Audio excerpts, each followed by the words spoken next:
What's up, everybody? Brandon with NerdLootco here, making my first official e-commerce blog, YouTube, getting on social media for the first time video. So it's going to be a little bit of a different video than I thought it would be for the first one, but this is why I'm making the channel. This is why I'm doing what I'm doing. I had to make a very difficult decision last night. I got to scrap my 7160. I got it a couple weeks ago. It's ran good for me. I got about 600 cards listed between Misprint and eBay.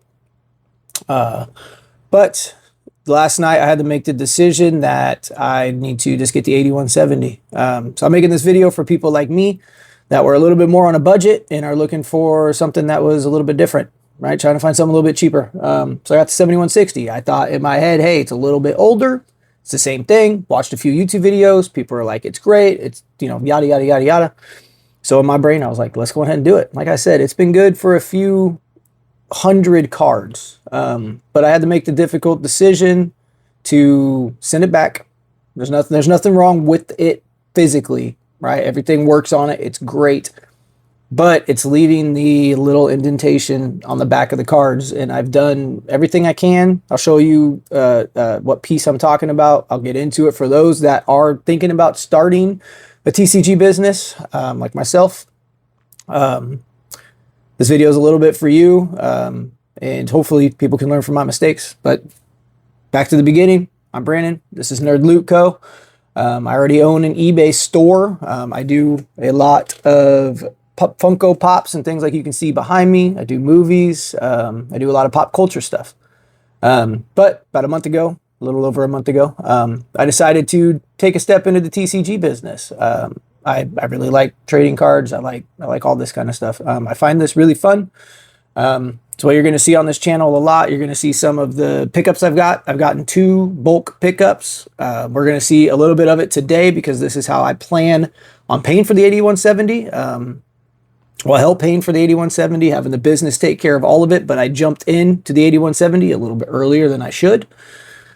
But we're going to go over all that. But first, let's go on ahead, take a deep dive into what it was doing. I'm going to take the camera over here and I'm going to get it under a better light and I'll show you what it was doing in the part, and we'll go right into how I plan on doing it for those that are just looking at 7160 versus 8170. This is why I'm getting rid of mine, all right?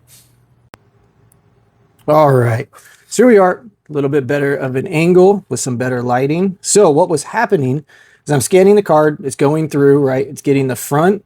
There's no damage on the front of these cards, but what is happening is you look right here in the red Pokeball. You see those little lines right there? Like right here in the middle. See those? It runs all the way through the card. It's kind of hard to see on the camera, but it's running all the way through. There's about 3 little lines here. Sometimes it's 2, and it's just leaving a little bit of damage on the cards. Luckily for me, most of the cards I was scanning were heavily played, moderately played already.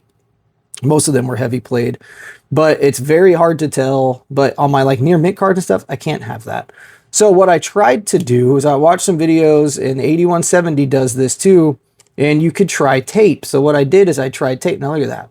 I put the tape on there, but on the 7160, there's 3 prongs. Okay, I'll show you what I'm talking about in a second.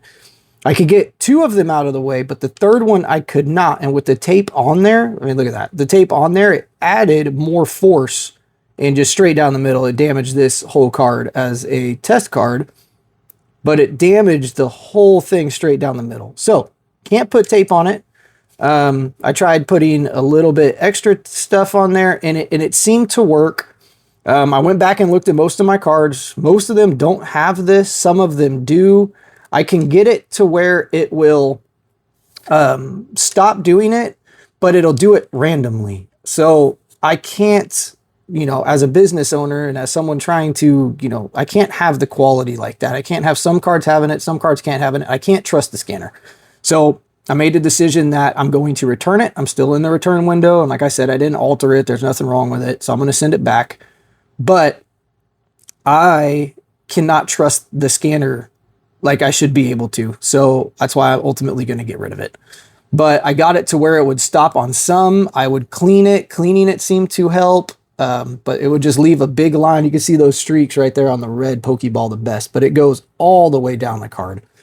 Let me go ahead and take you over to the scanner, and I'll show you what is different between the 7160 and the 8170. All right, so here we are, 7160. What we got going on is you pop this open. Hopefully the light's decent, but it's this little piece right. Ooh, it's hard doing it through the camera. Anyway, it's right here. So let the camera kind of get in on that. You see how there's two lines? Now what I can do is we could pop this out and we could look in here, and this might be a little bit easier to see it. These two lines right here are rubbing on the card. Now on the 8170, from my knowledge, it doesn't have this middle one right here too. But I've tried taping it. When I taped it, that middle one right here really scratched the card. If I put too much tape on it, it will not feed the card through. I've tried what I could. I could deep dive into it a little bit more, but for just the sake of my own sanity I need to be able to trust it. I just decided I'm going to get rid of it. But the 8170, the feeding in doesn't look like this. It looks different. It's just one prong that you can 3D print. I already ordered the 3D print version. I'm going to change it out so I don't have to worry about it. There is a wheel here that you take out of both of them that's recommended. I will go through it when I get my 8170 on how to set it up, what settings I use, and all of that. That is part of this channel. But for this is why I'm getting rid of it. That's a pretty good, those two lines are... Unfortunately, the microphone died right here. But all I'm saying is that it has those three prongs and that there's nothing wrong with the scanner itself, but there is nothing I can really do to fix the streaks going on. So I'm going to go on ahead and jump over to how I'm going to end up paying for this thing. Or at least help pay for it. This is how I plan on paying for my 8170. I have it ordered, and this is what I'm going to do to bring some cash flow into the store with the Pokemon to help pay for that. Now, these are cards I set aside with sifting that I was going to list after I had a bunch of the lower bulk cards on there, right? The idea is to list all your less sought after bulk and then bring these guys in here, because this is what people search. And as they're in your store, you do a buy one or buy two, get one free kind of deal. And they'll buy that card and they'll start looking through your store, and they may find some more things that they like. And then that's how you kind of get your algorithm going. That's how you kind of get your store moving off the ground. So these are cards that I picked up out of a bulk lot I did locally. I paid $400 for it. I probably got about 6,000 cards. I've probably gone through maybe half, and this is what I pulled out of that set that is more than like a couple bucks. Some of these cards in here are quite more than that. I mean, like the Clefairy. Then, like this energy. This energy, I believe, is going for like $4. But I did learn a few things with this first bulk lot. I will definitely make my money back on it, and then some for sure.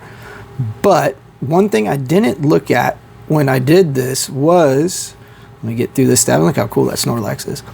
But was the conditions. So these cards, most of them are going to be heavy played, moderately played. Don't get me wrong, there's near mint and light played in here, but most of these are in that heavy played, borderline damaged card lot, which sucks. And that's even just the basic bulk too. I've listed probably about 600 cards so far.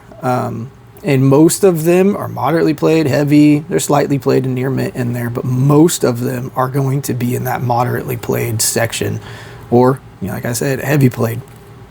But there is still a massive amount.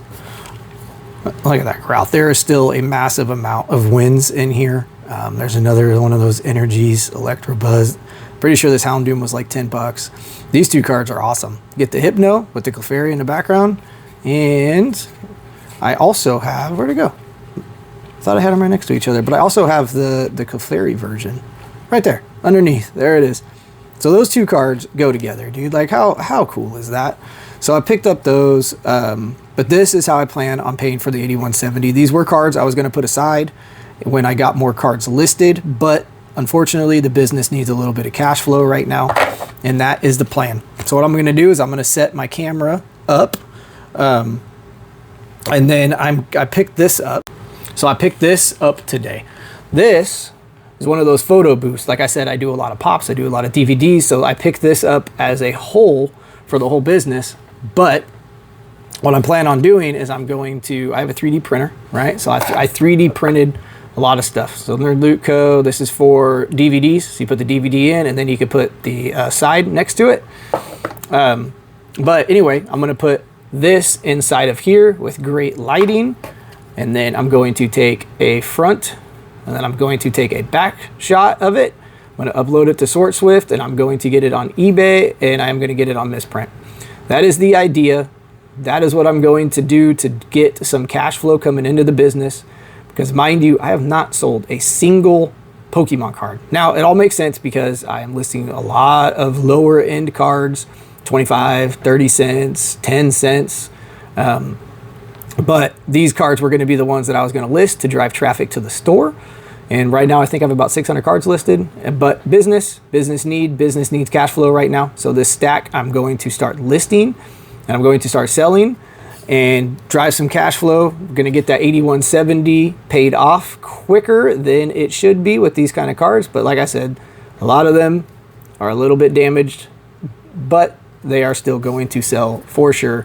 And I will go through on how I end up sifting my stuff. So this is just a brand new bag of 1000 top loaders from BCW, or team bags. And then I'm going to get my logo made up, and I'm going to put them on 2x1 labels, and I'm going to put those in there. I'm all about branding. That is the ultimate goal. And I will get into why I use SortSwift, the whole plan for the channel. But this is the first one, guys. And unfortunately, this is the big one. I have to get the 8170. So let's get at it, guys. If this sounds like something you like, if this is something you want to follow along, you want to see me get better at making YouTube videos, if you just want super raw content, this is going to be the channel for you. My mistakes, I will post what I've learned. I will post all of it, guys. So if this is something that excites you, this is something you're thinking about doing, go ahead and follow along. I'm brand new, not one sale yet, but we've got a pretty decent amount invested into it so far, and it's all about just feeding the beast. I got 2 bulk lots picked up. I got about 25,000 cards I got to go through. I just bought my 8170. It should hopefully be here within the week. I'll make a video about it. I'll make a video on my settings. I'll make a video on why I'm doing SortSwift, how to set up SortSwift. I'll make a video on how I like Misprint. I'll make a video on the lots I pick up. I can also even go over into more pop culture stuff. I got about 500 pops I need to go through as well downstairs in the garage. But if this is something that excites you, you're thinking about eBay, do it. You're thinking about making YouTube content, do it. Jump in. Everyone says just make raw content, post a video. Ultimately, I am passionate about the business. I'm passionate about building a brand. And that all starts right here. So this is the first video. Please like, subscribe, the whole thing. This is a lot of fun, guys. I highly recommend starting something like this. Do it.